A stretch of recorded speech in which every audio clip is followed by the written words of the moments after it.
શું ચાલુ છે દ્રષ્ટિબેન?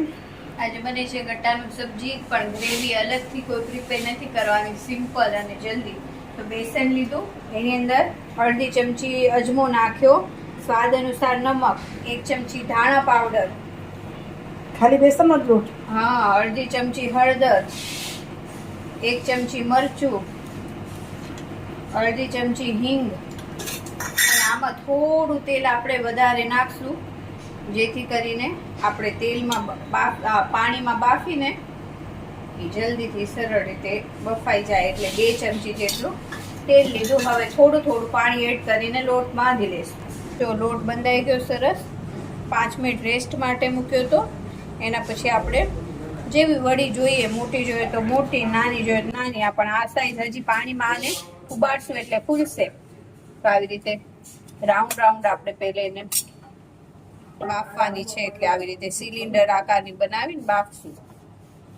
એક બાજુ પાણી ઉકળવા મૂકી દીધું હતું, અને આપણે આવી રીતે આપણે લાંબી લાંબી સિલિન્ડર વળી એ તૈયાર કરી લીધી છે.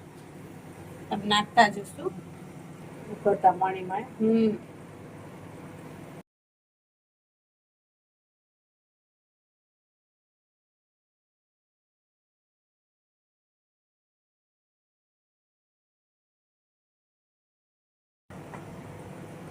અને કેટલી વાર ઉકાળવાની હવે? આના પર એને બબલ આવશે. આવી બફાવાનું સરસ માપ છે.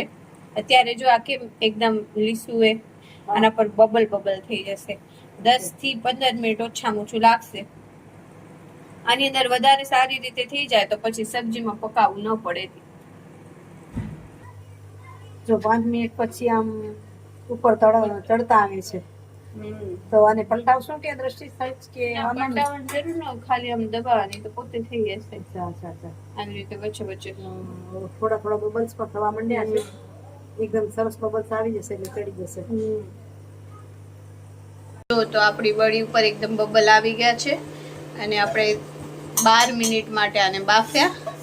અને હવે બંધ કરીને આ પાણીની અંદર જ રહેવા દઈશું. આપણે જ્યારે કટકા કરશું ને, સબ્જીનો વઘાર કરશું, અને પહેલાં જ આપણે નીકાળશું, ત્યાં સુધી અંદર જ રહેવા દઈશું સબ્જીમાં આપણે, આ પાણીની અંદર. આવી રીતે આપણે વડીના ટુકડા કરી લઈશું.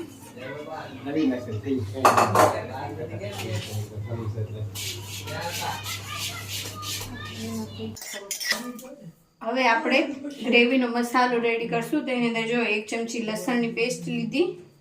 હવે એની અંદર મસાલા આપણે આની અંદર નાખી દઈશું.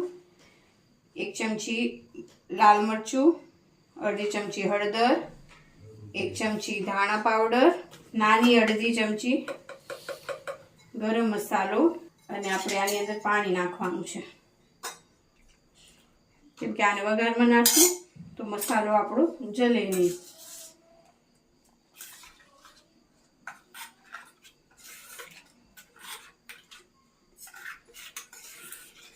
મિક્સ કરી લઈશું.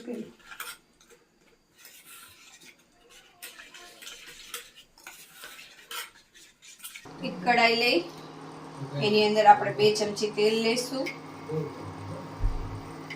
તેલ ગરમ થાય એટલે એની અંદર નાખશું રાઈ. રાઈ તતડે એટલે આપણે નાખશું જીરું. હવે નાખશું આપણે હિંગ, અને પછી તુરંત આપણો આ જે મસાલો છે એ નાખી દઈશું. હવે આમાંથી તેલ છૂટું થાય એટલે આપણે લસણની કચાશ નીકળે એટલું. જો મસાલામાંથી તેલ છૂટું પડે છે, જ્યાં સુધી આમ તેલ છૂટું પડે ત્યાં સુધી પકાવવાનું, જેથી લસણની કચાશ પણ નીકળી હશે અને આપણા મસાલા જે છે એ જલશે પણ નહીં. સાઈન છે કે મસાલા આપણા સારી રીતે પાકી ગયા છે. હવે જેમાં છે ને આપણે બાફ્યું હતું ને, જે આપણે એ પાણીને ફેંકવાનું નથી અને રાખી દેવાનું છે. તો એ જ પાણી નાખશું, કેમ કે ગ્રેવી આપણે અલગથી નથી કરી, આની જ છે. તો ઘટ્ટ થવી જોઈએ. અને બાકી જો થોડાક જે આપણા વડી હતી ને, એને મેં આવી રીતે મેશ કરી લીધી છે. આ છે ને આપણે પછી નાખશું, કેમ કે જેવું નાખશું એવું પાણી ઘટ્ટ થઈ જશે. તો એના પહેલા આપણે નાખી દઈશું આપણી આ જે વડી છે એ જો આ વડીમાં થોડું હજી વચ્ચે બ્રાઉન બ્રાઉન છે એટલે 2-5 મિનિટ આ ઉકળશે ને એટલે સારી રીતે એકદમ થઈ જશે, સોફ્ટ થઈ જશે. અને છેલ્લે આપણે જે વડીનું પાણી છે એ નાખશું.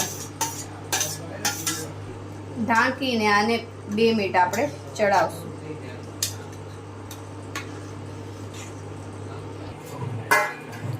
હવે જો 5 મિનિટ ઉકળી ગયું છે અને આ જો આ વડી આપણી સારી રીતે અંદર ચડી ગઈ છે.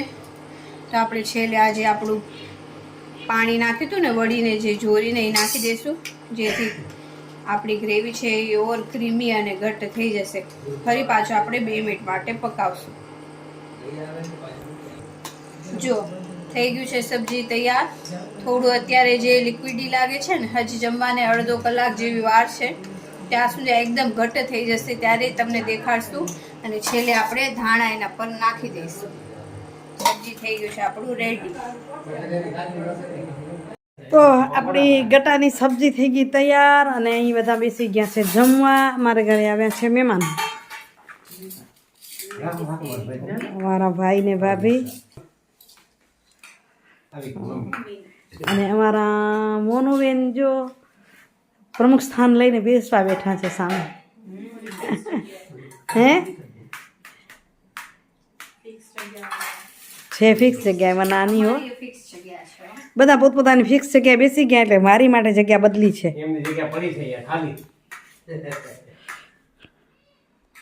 ચાલો જમી લઈ. તો કેવી થઈ ગટાની સબ્જી કેજો. રુચિત કુમાર શું કહેવાય બનાવવા વાળા ખીચડી કોણ રાખશે? બંને વચ્ચે એક છે તો ખીચડી તું રાખું કહું, તમે રાખો ખીચડી. અચ્છા એ ભાગ પડે રાય ને ખીચડીના. મામૂલી તો ખીચડી છે. તો તમારી આ સબ્જી બનાવવા માટે અમે છેક નાસિકથી તેડાવ્યા હતા બનાવવા વાળા કારીગર. તો કેવી થઈ છે કેજો. મેં ક્યારે નથી બનાવી, હવે બીજી વાર મને કરવી પડશે. બહુ મહેનત તો મને ન લાગી, પણ મેં ક્યારે કરી નથી એટલે એમ થતું હતું. બીજી વાર હું બનાવીશ કંઈક અલગ રેસીપી કરીને. એમ ને જો જમવાનું પતી ગયું, હવે નવું કામ. કેવું લાગે છે? સરસ લાગે છે એકદમ. ઓલરાઉન્ડર છે. અહીંયા રસોઈ કરવા બેસાડો તો રસોઈ થઈ જાય, માળા કરવા બેસાડો માળા થઈ જાય. આ બાજુ ફોલ લગાવવા બેસી ગયા છે, સીવાનું આપો તો સીવા મંડી જાય, એકાઉન્ટ લખવાનું કહો તો એકાઉન્ટ લખવા મંડી જાય. એક ચડિયા હતા અહીંયા નંગને કહેવાય ને, ખરાબ લાગે. સેમ્પલ છે, એક સેમ્પલ છે બધી જે જોઈએ ત્યાં મળશે. પીસ કહેવાય. એન્ટિક પીસ છે. એન્ટિક નથી કહેવાય. શીખી નાખશું એને. એન્ટિક કહો તો બધા એન્ટિક જ છે ભલે. એન્ટિક એટલે અલગ. શું કહેવાય એ ખબર નથી. એન્ટિક પીસ છે કે એમ કેવું ને શું કે યુનિક પીસ છે. યુનિક છે એમ ને. વાહ વાહ વાહ. હવે મેં અમારી ભાષામાં કીધું એક થી ચડિયાતા છે. વાહ વાહ વાહ. બધામાં કળાઓ છે અને એ કળાને ખીલાવી જોઈએ ફૂલની જેમ. કળા ખીલે તો કામ નહીં.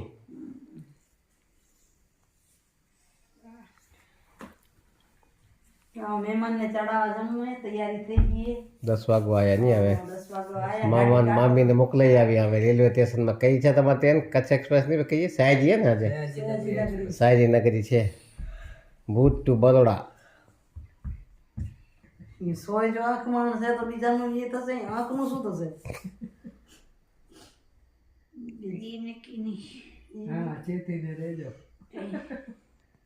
ચેતીને ચાલશો તો પાર લંગી જાશો, ભવસાગરની માય રે માયલા. ચેતી ચાલો ભાઈ રે. હા આવી ગયા ભાઈ પત્ની કલાકાર જુઓ. ચેતી ચાલો પછી શું એમાં બીજું કિંમતી પુરાની વસ્તુ ઈ સંગે કોણ ચાલે આરે બાકે બોલ લાગે છે ટાઢ મારવાલા, બોલ લાગે છે ટાઢ મારવાલા. તો મિત્રો કાલે પછી ભાઈ ભાભીને ચડાવી આવ્યા, મૂકી આવ્યા અને વિડિયાનું એન્ડિંગ ન થયું. આજે દ્રષ્ટિના શ્રીમંત સંસ્કાર કર્યા અને સતત રહ્યા છીએ. એ વિડીયો તમને પાછળ આપું છું. આજના વિડીયોની એન્ડિંગ કરું એ પહેલાં તમને આપી દઉં છું સુવિચાર. આજના સુવિચારની વાત કરું તો એવી છે, જીવનમાં હંમેશા સમજવાની કોશિશ કરો ને, દર વખતે સમજવાની કોશિશ ન કરવી જોઈએ. સમજવાની કોશિશ કરો એની સાથે સાથે સ્વીકારવાની કોશિશ કરવી જોઈએ.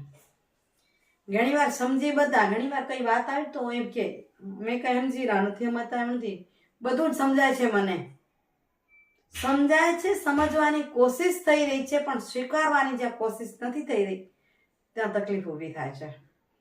એટલે સમજવાની કોશિશ સાથે સ્વીકારતા શીખવું જોઈએ.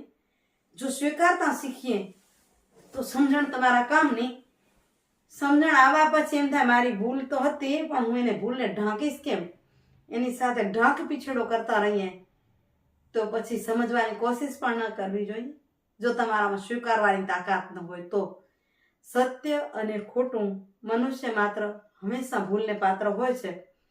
એટલે મારી ભૂલ છે એ સ્વીકારવી બહુ મોટી વાત છે. ભૂલ માફ કરવી ને એ સરળ છે, વાંધો નહીં મેં એને માફ કરી દીધું, પણ ભૂલને સ્વીકારવી ને એ એક મોટી વાત છે. ના, બિલકુલ મારી ભૂલ હતી, હું એ બદલ માફી માંગુ છું નહીં, પણ હું બીજી વાર ન થાય એવી કોશિશ કરીશ.